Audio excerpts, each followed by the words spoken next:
Hi, everybody. Welcome to TIA Now. I'm Clarence Reynolds. As we ramp up digital transformation, enterprise is evaluating supply chain for the obstacles and opportunities that lie ahead. And we're joined by Annie Bevan, Sustainability Manager at Superior Essex, and Ken Koffman, TIA's Senior VP of Standards and Technology, to talk about quality assurance, business performance, and sustainability best practices. Welcome to you both. Thank you, Clarence. Thank you. Annie, you have described supply chain as residing at the intersection of broadband and enterprise.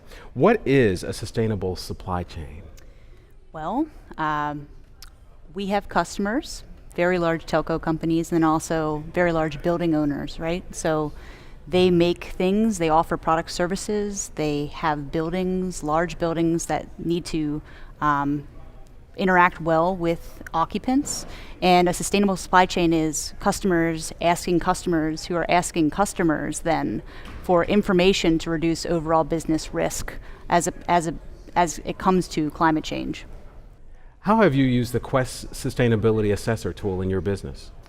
It's been a really great guiding light. So like I mentioned, we have customers, so AT&T has asked Superior Essex, who is one of our largest customers, to complete the Quest assessment. And what we've been able to do over the past 2 years is actually monitor and measure ways of improvement. And it's been sort of our guiding light of how we can actually transform our own business and make our own operations more sustainable based on the results that we're getting from the Quest assessment. So we're really appreciative that our customers are asking for this information because it shows value, business value to leadership in terms of sustainability, but it's also making us a better, more profitable company at the same time. And Ken, tell us about TIA's Quest Assessor benchmarking as a service tools that are really changing and impacting business. Sure. Well, first, a little bit on the assessor.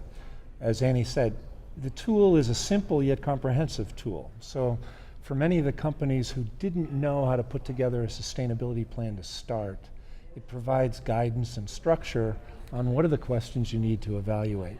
As folks go through this tool, it has some internal benchmarking today. So at the end of an assessment, you're able to see of the 10 different factors of sustainability, where do you stand relative to a bronze, silver, or gold structure? These are 3 different levels of maturity, right? It's not a conformance tool, it's a maturity tool. So for each of those components, you're able to see where you stand and overall where you stand. And that's been helpful to allow people to see their growth and progress, as Annie mentioned. But a number of our folks have suggested that we really would like to see comparative benchmarks. So today, to see bronze, silver, or gold are helpful, but they would like to see others in the similar types of businesses that they sit, where are they? And so we are launching, at this conference, you'll see the first set of results of benchmarking that will show within each pathway, and there are 6 pathways, within each pathway for each of the 10 components, all of the folks who submitted assessments, what are the performance levels? So again, we're not saying anything is good or bad. We want to see this as a path towards continuous growth, but these benchmarks are going to help people manage and measure their performance and growth. And what kind of competitive information are they seeing in the benchmarking comparison? That's fair. I didn't mention it, but this is all anonymous benchmarking, very similar to what we do on our TL9000 benchmarking. So they will not see individual company names, but they will see the number of assessments that are included in that benchmark data. It's showing the latest assessment over the last year for any individual company.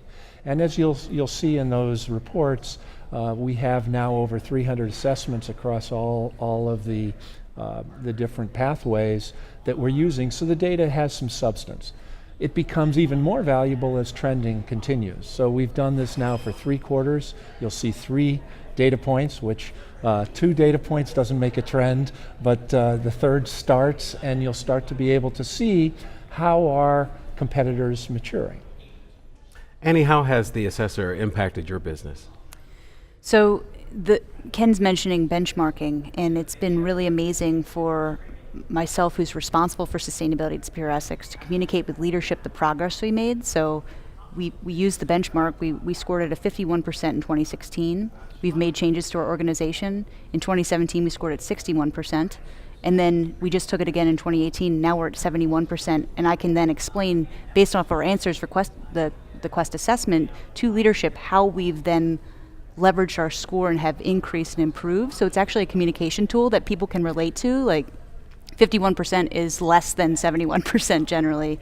A high silver is better than a low silver or nearly bronze level. So in the communications with leadership, they kind of can get that a little bit more easily than saying, oh, we're doing this. That's, it doesn't. I might jump in. There's the way the assessment tool is put together, the first thing that it asks you is what areas of business are important to you. So it wants to encourage you to improve and to develop your plans in accordance with your strategies. So there are certain aspects of our 10 components that may not be terribly important to you, yet they do include themselves in the overall bronze, silver, and gold scoring.